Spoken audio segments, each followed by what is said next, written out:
Hi అందరికీ! ఈరోజు మనం మన భారత ప్రజాస్వామ్యంలో వచ్చిన ఒక పెద్ద మార్పు గురించి మాట్లాడుకుందాం. అదేంటంటే, పాలనని మన దగ్గరికి అంటే ప్రజల దగ్గరికి తీసుకురావడం. అధికారాన్ని పైనుంచి కింది స్థాయి వరకు తీసుకురావడానికి జరిగిన ఒక గొప్ప ప్రయత్నమన్నమాట. ఒక్క క్షణం ఆలోచించండి. మన వీధిలో ఒక స్ట్రీట్ లైట్ పెట్టాలి, లేదా మన ఏరియాలో ఒక చిన్న హెల్త్ సెంటర్ కట్టాలి. ఇలాంటివి చాలా చిన్న విషయాలుగా అనిపించొచ్చు, కానీ మన డైలీ లైఫ్ మీద చాలా ప్రభావం చూపిస్తాయి కదా. మరి ఇలాంటి నిర్ణయాలు అసలు ఎవరు తీసుకుంటారు? కానీ 1992లో ఇండియా ఈ ప్రశ్నలకు సమాధానాన్ని పూర్తిగా మార్చేసింది. అవును, 1992 ఒక హిస్టారిక్ ఇయర్. ఆ సంవత్సరంలోనే మన ప్రభుత్వం 2 చాలా ముఖ్యమైన రాజ్యాంగ సవరణలు చేసింది. వీటితో లోకల్ గవర్నమెంట్ స్వరూపమే మారిపోయింది. ఇంతకీ ఏంటా మార్పు? దాని కథేంటో చూద్దాం పదండి. సరే, ముందుగా మనం పల్లెటూళ్ల గురించి, అంటే మన గ్రామీణ భారతదేశంలో వచ్చిన మార్పు గురించి మాట్లాడుకుందాం. అది 73వ రాజ్యాంగ సవరణ. దీని వెనకున్న సింపుల్ ఐడియా ఏంటంటే, గ్రామాలకు అధికారమివ్వడం. ఈ సవరణతో మన దేశంలో ఎప్పటినుంచో ఉన్న పంచాయతీరాజ్ వ్యవస్థకు రాజ్యాంగబద్ధమైన గుర్తింపునిచ్చి దాన్ని మరింత బలోపేతం చేశారు. అంటే ఏంటి? సింపుల్గా చెప్పాలంటే, గ్రామస్థాయిలో ఉండే ప్రజలే వాళ్లను వాళ్లు పాలించుకోవడం. నిజమైన ప్రజాస్వామ్యమంటే ఇదే కదా, పవర్ని ప్రజల దగ్గరికే తీసుకెళ్లడం. సరే, మరి ఈ సిస్టమ్ ఎలా పనిచేస్తుంది? ఇది ఒక 3 అంచెల నిర్మాణం. ఫస్ట్ లెవెల్లో ప్రతి గ్రామానికి ఒక గ్రామ పంచాయతీ ఉంటుంది. కొన్ని గ్రామాలను కలిపి దానిపైన బ్లాక్ లెవెల్లో పంచాయతీ సమితి ఉంటుంది. ఇక వీటన్నిటికీ పైన జిల్లా మొత్తానికి జిల్లా పరిషత్ ఉంటుంది. చూసారా, ఒకదానితో ఒకటి లింక్ అయిన ఒక చైన్ సిస్టమ్ లాంటిదన్నమాట. అయితే ఈ లోకల్ బాడీస్కే కేవలం పేరుకే ఉండకూడదు కదా. అందుకే రాజ్యాంగం కొన్ని ఖచ్చితమైన రూల్స్ పెట్టింది. ప్రతి 5 ఏళ్లకు ఖచ్చితంగా ఎన్నికలు జరగాలి. ఈ ఎలక్షన్స్ని ట్రాన్స్పరెంట్గా జరిపించడానికి స్టేట్ ఎలక్షన్ కమిషన్లు ఉంటాయి. అంత మాత్రమే కాదు, సమాజంలో అందరికీ అవకాశం దొరకాలి. అందుకే షెడ్యూల్డ్ కులాలు, తెగలకు రిజర్వేషన్లిచ్చారు.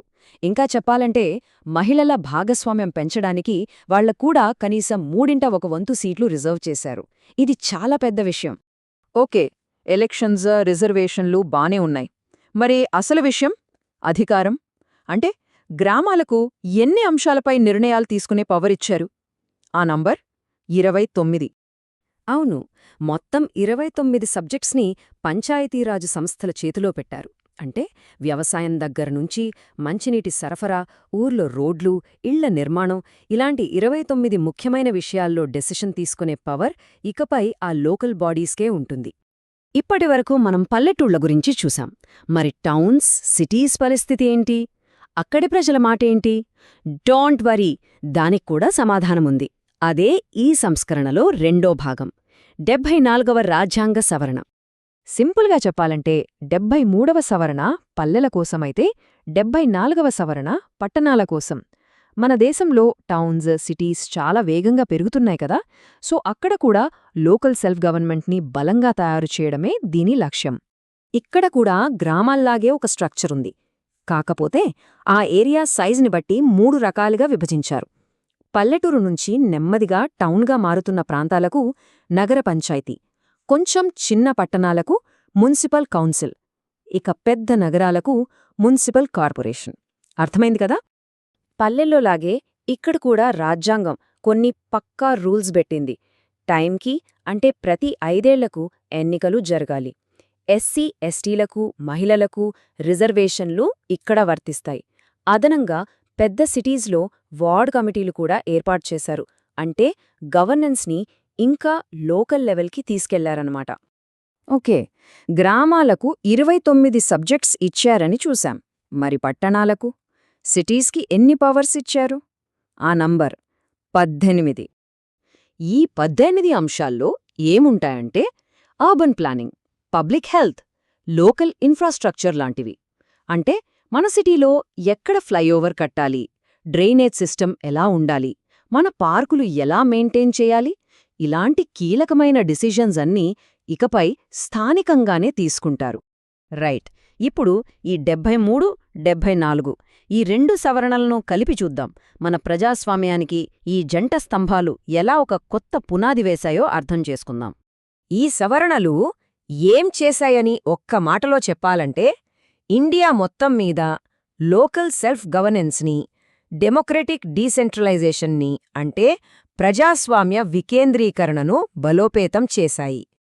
ఒకసారి ఈ రెండింటినీ పోల్చి చూస్తే 73వ సవరణ పల్లెటూర్ల కోసం, 74వది పట్టణాల కోసం. ఒకటి మూడంచెల పంచాయతీల గురించి చెప్తే, రెండోది 3 రకాల మున్సిపాలిటీల గురించి చెప్తోంది. పవర్స్లో పల్లెలకి 29, పట్టణాలకి 18. ఇలా చిన్న చిన్న తేడాలున్నా రెండింటి లక్ష్యం మాత్రం ఒకటే, అదే ప్రజాస్వామ్య వికేంద్రీకరణ. మనం గుర్తుపెట్టుకోవాల్సిన అసలైన పాయింట్ ఏంటంటే, ఇది ఏదో మామూలు పాలసీ మార్పు కాదు, ఇది రాజ్యాంగంలో చేసిన మార్పు. అంటే లోకల్ గవర్నమెంట్స్కి పవర్ అనేది ఇకపై ఎవరో ఇచ్చే దానం కాదు, అది రాజ్యాంగమిచ్చిన హక్కు. ఇది చాలా పెద్ద విషయం. సరే, ఇదంతా జరిగి ఇప్పుడు 30 ఏళ్లు దాటిపోయింది. కాగితంపై రాసుకున్న ఈ గొప్ప ఆశయాలు నిజంగా గ్రౌండ్ లెవెల్లో ఎంతవరకు నెరవేరాయి? అధికారాన్ని ప్రజల దగ్గరికి తీసుకురావాలన్న లక్ష్యం ఎంతవరకు సక్సెస్ అయింది? ఈ ప్రశ్న మనల్ని మనం వేసుకోవాలి, ఆలోచించాలి.